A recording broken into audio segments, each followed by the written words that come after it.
Clone Wars, Season 7.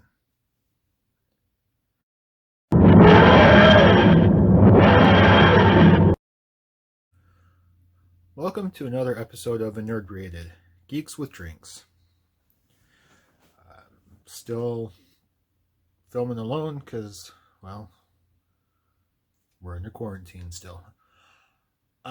Anyway, just a quick note that this episode will have spoilers for episode 7 of Star Wars The Clone Wars. So if you haven't seen it yet, go watch it. You won't regret it.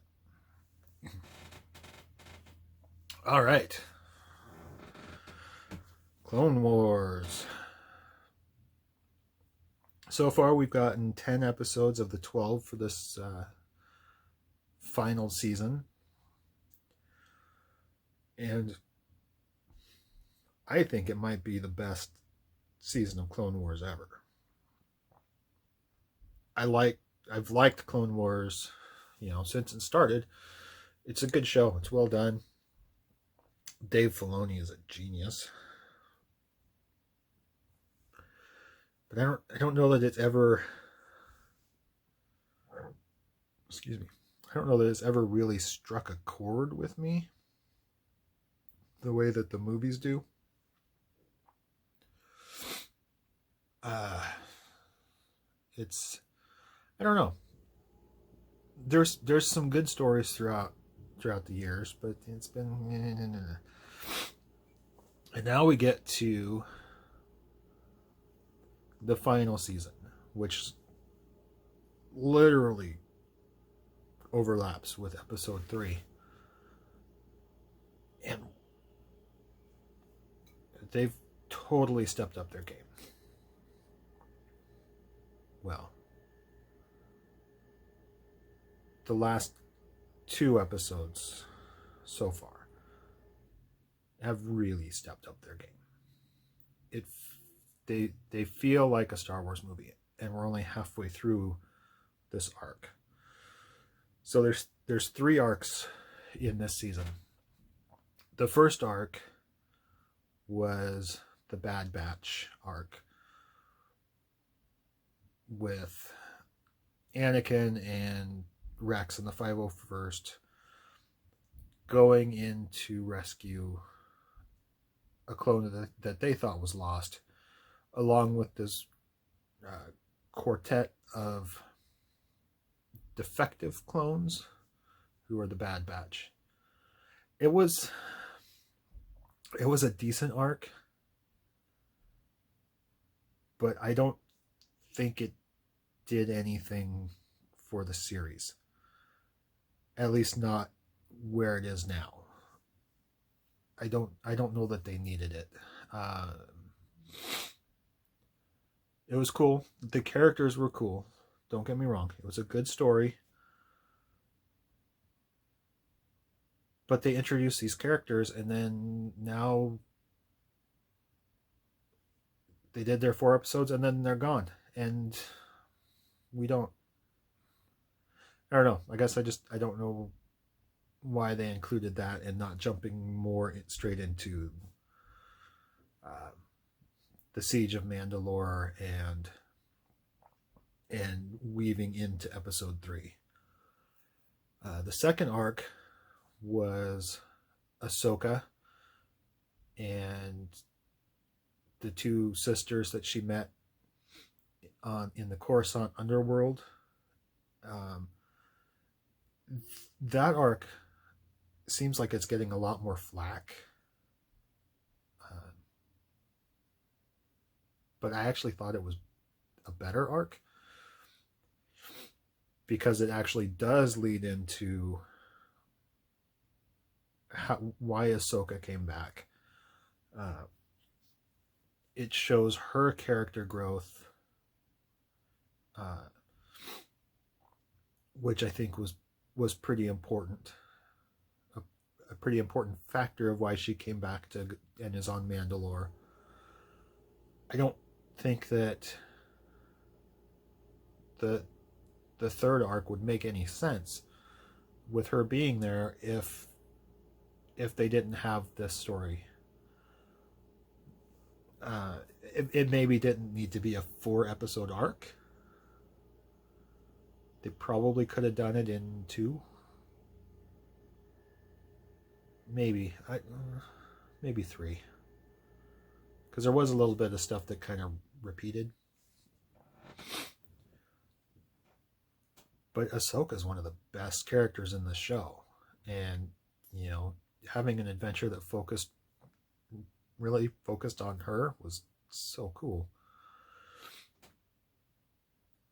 But what I really want to get into is the last 2 episodes so far. And then there's 2 more coming. The next one will be this Friday, and then the following Friday. And it's like a movie. The storytelling and the quality of the animation, it just is leaps and bounds improved from what the Clone Wars has been. Which again is not to say that it hasn't been good, because it has been really good. But this is just amazing.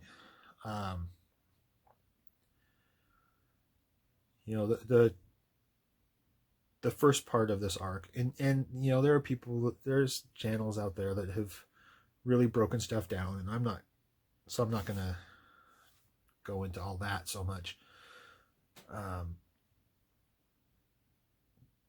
But it feels like Star Wars, and the way that they have woven in the episode 3, it starts. You get this episode, Anakin and Ahsoka, are reunited, and then boom, Anakin and Obi-Wan are called away back to Coruscant because the Chancellor has been kidnapped. They leave, and that goes straight into the beginning of episode 3, the space battle. It was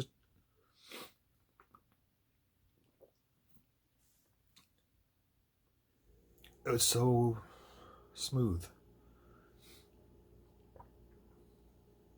And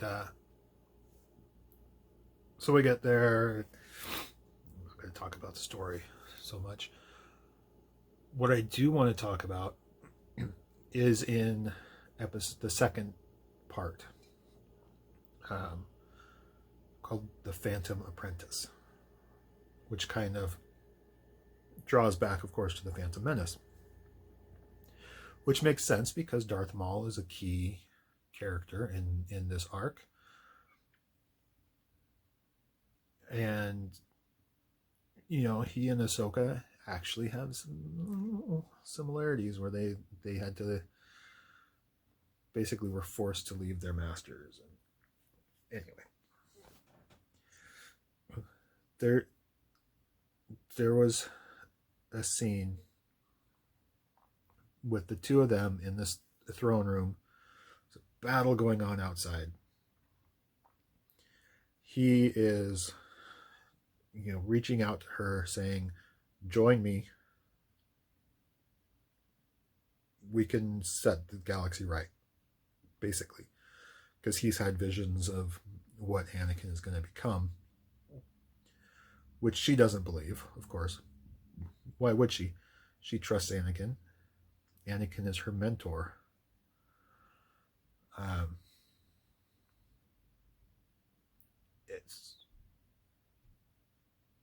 Anyway, this scene is gorgeous.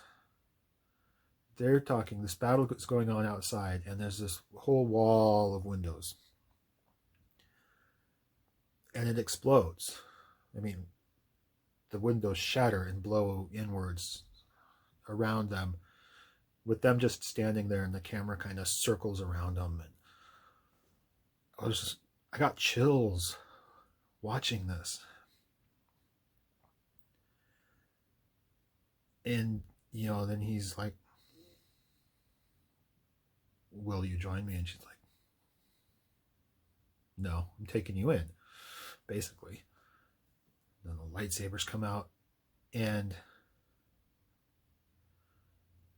this was the best lightsaber duel in any Star Wars animation I think I've ever seen.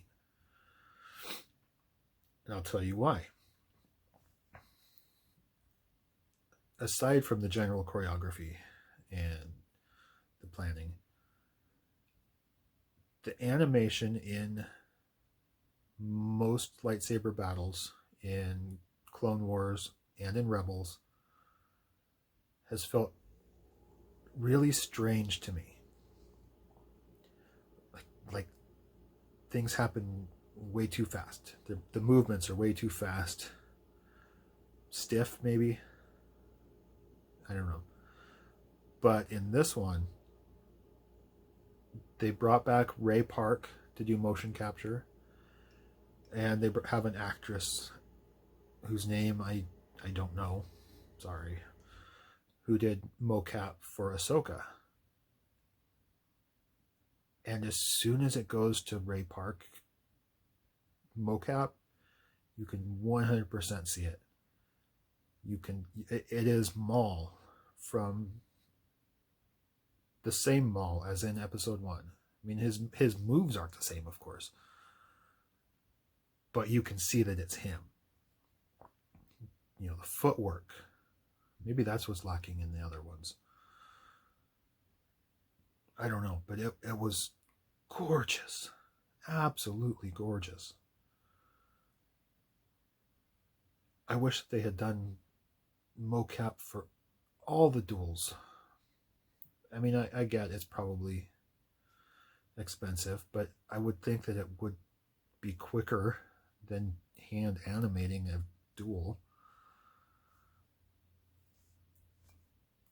Anyway, it was stunning. And yeah, I can't wait to see where this goes. Pretty sure that the next episode will have Order 66. I would guess it's probably going to be at the very end. So then the final episode will be kind of Ahsoka and Rex dealing with that, because as we know, they both survive. We know from Rebels that they both survive, and that Rex has taken the chip out of his head that, well, maybe it's on this side. Anyway, he's taken the chip out of his head that would have forced him to turn on the Jedi. And we'll get to see how Ahsoka, or how the clones react to Ahsoka, because she's technically not a Jedi. But are they going to turn on all Force users? I don't know. Will all of the clones that are on Mandalore with Rex be able to resist?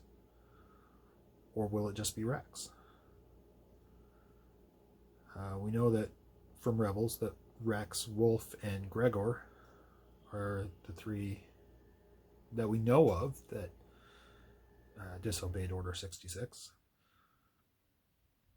Will we get to see them too? I don't know. But I'm looking forward to seeing it. And like I said, if you haven't watched the Clone Wars, check it out. It's good stuff, and George Lucas has been highly involved from the beginning, which is a huge plus. And he personally trained Dave Filoni, who is running the show, almost like he intended Filoni to be his successor. And I mean, in some ways he is, working on Clone Wars and Rebels and The Mandalorian. the stuff that Filoni works on feels so much like Star Wars.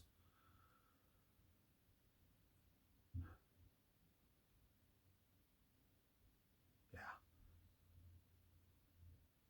Anyway, just thought I'd throw up a short little video talking about the Clone Wars, and at some point here I'm going to watch The Rise of Skywalker again and talk about that. And maybe I'll do a whole Star Wars marathon and talk about all the episodes, one at a time, and then the saga as a whole. If that sounds interesting, let me know. I don't need much of a reason to watch Star Wars, or lots of things. So if something else sounds good that you want to hear my thoughts on, let me know. Most likely, I'd be happy to do it. Unless it's something really bad. Like, I'm not going to do Twilight. That's not going to happen. Probably not 50 Shades of Grey either. But yeah, if there's a nerdy movie or show you want me to check out and talk about, bring it on. Till next time, here's to life. May the Force be with you. Live long and prosper. Sláinte. Cheers.